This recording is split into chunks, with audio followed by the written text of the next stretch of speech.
You will grow into a fine young man one day. You will make your father and me proud that you are our son. Perhaps when you are older you will marry and have children of your own.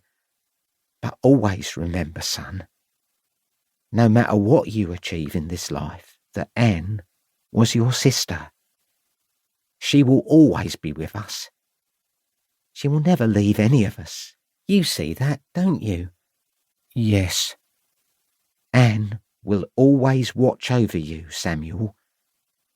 She will keep you safe from all adversity. She will be your guiding light. Remember, Anne Ravenscroft.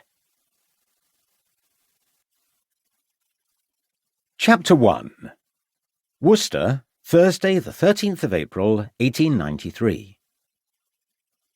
Ravenscroft hesitated as he approached the door. For 2 years he had feared that this day would finally arrive. Now he was about to face the inevitable, and the prospect was not to his liking.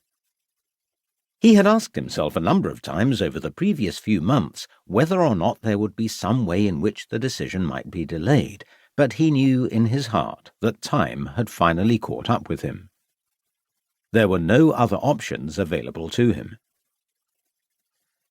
After removing his spectacles and cleaning them on his handkerchief and then mopping his balding head, he took a deep breath and tapped at the door gently. "Come in," said a voice from within. Ravenscroft pushed open the door. "Detective Inspector Ravenscroft, is it not?" said a distinguished-looking gentleman, glancing up from his chair behind the large desk. "Yes, Chief Constable. Take a chair, man." "Thank you, sir." "I don't believe we've met before, Ravenscroft."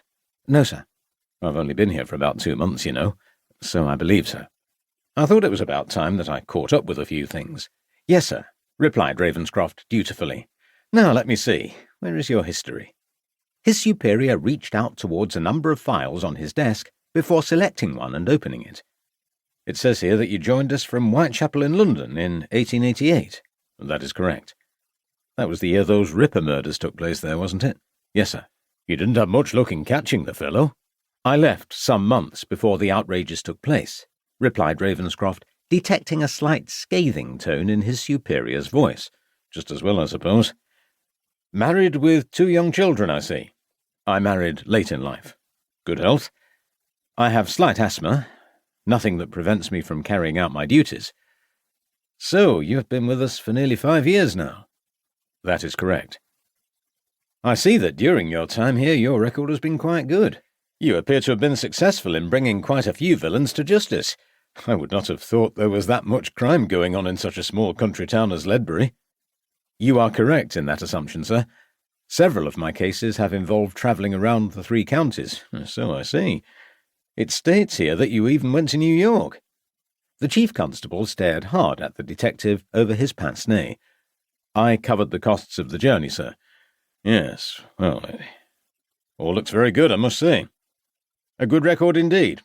Something to be proud about." "Thank you, sir. However, I have noticed one thing of which I am sure you are aware." "Oh, what would that be, sir?" replied Ravenscroft, forcing a brief smile. "Your age, man. According to my calculations, you should have retired 2 years ago." "Really, sir?" replied Ravenscroft, trying to look surprised. "Come now, let us not shilly-shally about. I'm sure you are more than fully aware of that fact," retorted the Chief Constable. "I don't know how my predecessor overlooked such an error. I expect you will be looking forward to putting your feet up now." "Not really, sir. I enjoy the work. Plenty of time to do the gardening. Take the wife and children away." "You look quite a fit man, Ravenscroft. I'm sure there may be plenty of other opportunities for you." "I can't think of any at present," said a downcast Ravenscroft. "You will in time. Now we shall have to find a replacement for you. I understand that your junior is a Sergeant Cribb." "Sergeant Crabbe, sir," corrected Ravenscroft. "I believe he was only recently promoted to sergeant, and anyway, he's far too young. No, we will have to cast our net wider. I don't suppose you have anyone in mind." The Chief Constable stroked his large moustache. "I have never given the matter that much thought. I'm quite prepared to stay on for a year or